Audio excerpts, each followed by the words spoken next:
అయ్యగారికి నా వందనాలు, మీ అందరికీ నా వందనాలు. నా సాక్ష్యం ఏంటంటే,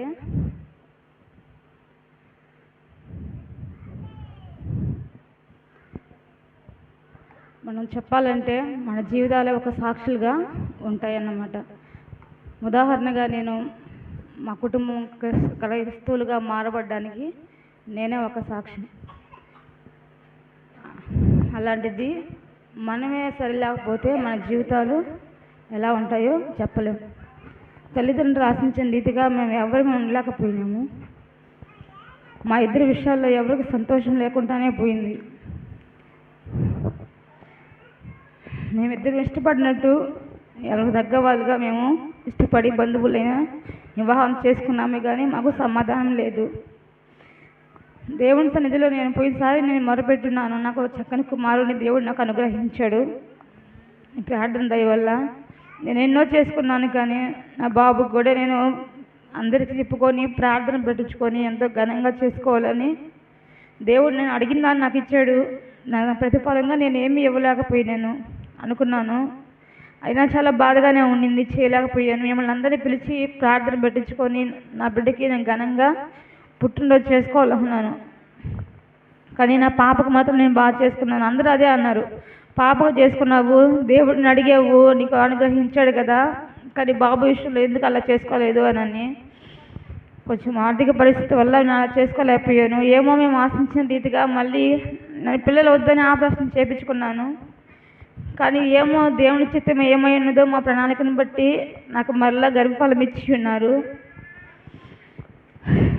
ఈసారి కూడా నాకు చక్కటి కుమారుని అనుగ్రహించి దేవుని సన్నిధిలో అయ్యగారితో నేను మా ఊరిలో ఒక ప్రార్థన మీటింగ్ లాగా పెట్టించాలని నా ఆశ. ఆశించిన రీతిగా దేవుడు మీరందరూ ప్రార్థన దయ వల్ల అక్కడ కూడా సువార్త అందబడాలి. అన్యుల మధ్య పెరుగుతున్నాను. రాత్రి దైవజనులు చెప్పిన వాక్యం అది నాకే అనేమో అనుకున్నాను. నా బిడ్డను చూసుకునే వాళ్ళు ఇంటి దగ్గర నాకు ఎవరు లేరు, కానీ ఇంటి పక్కన ఉన్న వాళ్ళు అందరూ అన్యులే.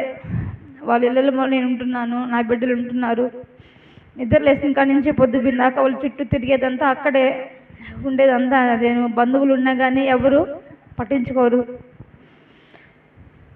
పోయినసారి ఇంట్లోనే అంటే బాబుకి మొదలుకొని నెమ్ము బాగా విపరీతంగా ఉంటుంది, నెమ్ము జ్వరము ఇద్దరికి బాగా లేకుండా వచ్చేస్తుంది. ఇంట్లో పరిస్థితులు బాగలేవు. అమ్మ కూడా నారాయణలో చేరింది, నేనే చూసుకోవాలి మొత్తం. ఇంకా ఇప్పుడు మళ్ళీ దేవుడు నాకు గర్భఫలం ఇచ్చి ఉన్నాడు. ఇవన్నీ కూడా ఏకుంటా చూసుకుంటా నేనే కష్టపడుతున్నాను. దేవుడు ఎందుకో నన్ను 2 సార్లు ప్రాణ భయం తప్పించాడు. ఒకసారి పాముని పొయ్యి మంటే కట్లు పట్టుకోవడం కోసం పామును పట్టుకొని నా చేతిలోంచి దూరం వచ్చేసిందే, కానీ అయితే నాకైతే ఏం కాలేదు. మా నాన్న డ్యూటీకి వెళ్ళి వచ్చిందాక అది ఆడే ఉండింది. నాన్న వచ్చి దాన్ని చంపేశాడు. అది నాకు కట్టడే అన్నారు. మళ్ళీ నేను పోయిన వారము బాబుకి నిండా జ్వరంగా ఉండింది. సార్ ఫోన్ చేసి ప్రార్థన చేయించుకున్నాను. హాస్పిటల్కి వెళ్ళాము, పొద్దుపోయి వచ్చాను. ఆ పాపని స్కూల్కి పంపించాలంటే పొద్దున్నే నైట్ వెళ్ళి సామాన్ తెచ్చుకొని పొద్దున్నే వండి పంపిస్తాను. దానికోసం మా మామ ఇంట్లో లేడు, బయటకు వెళ్ళాడు. నేను మా ఇంట్లో పని చేసుకుంటా ఉన్నాను. పొయ్యి దగ్గర ఇంట్లో అంతా నీట్గానే ఉంటుంది, ఎక్కడ మొరుగ్గా అనిపించదు. మూలగా పాము పనుకొని ఉంది. నేను పండ్లు అవి తెచ్చుకొని డీసీలో పెట్టుకొని దాన్ని పట్టుకున్నాను. నేను ఏం మెత్తగా ఉందని చెప్పి లైట్ అయి చూస్తే మళ్ళీ ఆ పాము అక్కడే పడుకునే ఉంది. మళ్ళీ ఆయనకి ఫోన్ చేశాను, పాలు నుంచి అబ్బాయిని తీసుకువచ్చిందా కూడా అది అక్కడే ఉంది, కానీ కదలలేదు. ఇంట్లో 2 బిడ్డలు, మా నాన్న డ్యూటీకి వెళ్ళిన లేడు. చుట్టుపక్కల కూడా ఎవరు ఉండరు. అంటే ముసలోళ్ళు ఉంటే వాళ్ళు కొడుకోళ్ళ ఇంటికి వెళ్ళి పడుకుంటారు, నా చుట్టూ ఎవరు ఉండరు అన్నమాట. మా ఇల్లులే ఖాళీగా ఉంటాయి. నేను ప్రార్థన తక్కువైందేమో నా జీవితంలో, నాకు ఎందుకు ఇలా జరుగుతుంది, నా బిడ్డల పరిస్థితి ఏంది, నా భర్త కూడా సన్నిధికి రావాలని సన్నిధిలో ఎన్నోసార్లు ప్రార్థించున్నాను. నేను ఆశించిన రీతిగా దేవుడు నేను పోయిన నెలలో నుంచి నా కుటుంబ సమేతంగా సన్నిధిలో ఉంటున్నాను. దానికి చాలా సంతోషంగా ఉంది. కానీ ఇంకొడే లోపు మా ఇద్దరికి సమాధానం లేక గొడవ పడుకుంటూ ఉంటాము చీటికి మాటికి. మీరందరూ ప్రార్థించండి నా కుటుంబం కోసం.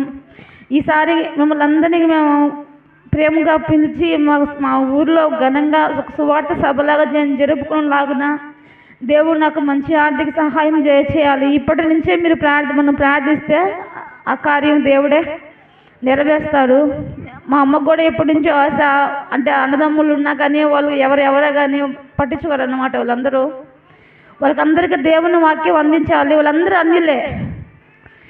దేవుని మాటలు చెప్తే మనం ప్రార్థన కోసం అయితే బిర్యానీ పెడతారని వెళ్తున్నారులే ప్రార్థన కన్నా అనే విధంగానే ఉంటారు. కానీ మనం చెప్పిన దాన్ని అర్థం చేసుకునే వాళ్ళు కాదు. వాళ్ళ మధ్య మేము పెరుగుతున్నాము. కానీ ఎందువల్లనో ఏమో దేవుడు మాకు నూతన గృహం అనుగ్రహించి నేను ఘనంగా నీ సన్నిధిలో ఒక సాక్షిగా ఉండటకు, ఆ ఊళ్ళో మంచి సువార్తని అందించేదానిగానే ఉండటకు, నా ద్వారా కాకుండా దేవుని నామానికి ఘనపరిచే బిడ్డగా ఉండలాగా సహాయం దయచేయండి. నేను మా చెల్లి ఇప్పుడు ఇద్దరు మేము ప్రెగ్నెన్సీ.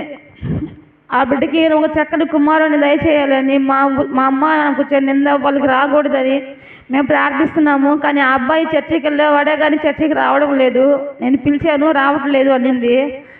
కానీ నా కుటుంబంతో నేను వచ్చి ఉన్నాను. తన కుటుంబంతో నన్ను రాలేకపోతుంది. దగ్గరుండి కూడా తను కూడా నేను నీ సేవలో అమ్మాయికి బాగలేనప్పుడు ఎంతో బాధపడ్డాము, నరకం అనుభవించింది. కానీ ఈ లోకంలో ఆ అమ్మాయి మళ్ళీ పడిపోయి ఉంది.